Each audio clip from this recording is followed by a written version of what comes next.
भाजप नेते गोपीचंद पडळकरांनी राष्ट्रवादी शरद पवार पक्षाचे नेते जयंत पाटील यांच्यावर गंभीर आरोप केलेले आहेत। जयंत पाटलांनी मंत्री असताना अनेकांच्या जमिनी हडपल्याचा आरोप आमदार गोपीचंद पडळकरांनी टू द पॉइंट या विशेष मुलाखतीमधून केलाय।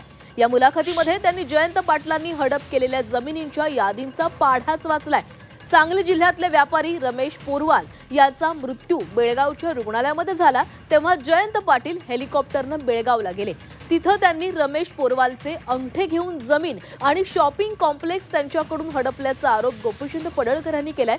या प्रकरणाची चौकशी करण्यासाठी आपण मुख्यमंत्री देवेंद्र फडणवीस यांच्याकडे तक्रार करणार असल्याचंही त्यांनी सांगितले।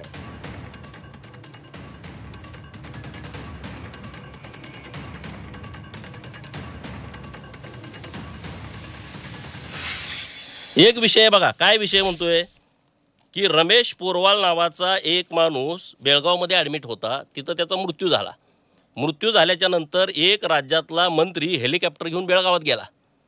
तहसीलदार प्रांत रजिस्टर ऑफिसचे सब रजिस्टर अधिकारी त्यांना तिकडे बोलवून घेतलं, त्याचे अंगठे घेतले। मृत्यू झाल्यानंतर सह्या नाहीत, तो सह्या करणारा माणूस आहे। मृत्यू झाल्यानंतर त्याचे अंगठे घेतले आणि काय घेतलं, आता ते इस्लामपूर त्यांनी चिठ्ठीमध्ये लिहिलंय, आम्ही ईश्वरपूर म्हणतोय। त्या बोटाचे ठसे घेऊन ईश्वरपूर एस टी स्टँडवरून एस टी बाहेर पडते तेथील 3 मजली 400-500 फूट लांबीची बिल्डिंग, मोमीन मोहल्ल्यातील आझाद चौकातील 3 मजली 400 फूट लांबीची शॉपिंग सेंटर असलेली बिल्डिंग, रेटरे धरण येथील 17 एकर जमीन ट्रान्सफर करून घेतली। ही कुठली संस्कृती आहे?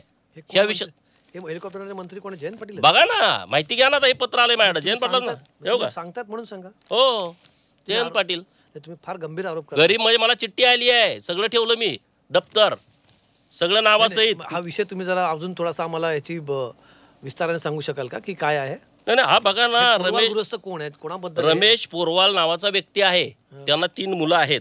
लहान मुलगा त्यांना शिव्या देतोय, म्हणजे आमचं सगळं लिहून घेतलंय म्हणून। आणि ज्या प्रांताधिकाऱ्यांनी मदत केली त्यांना प्रमोशन दिलं।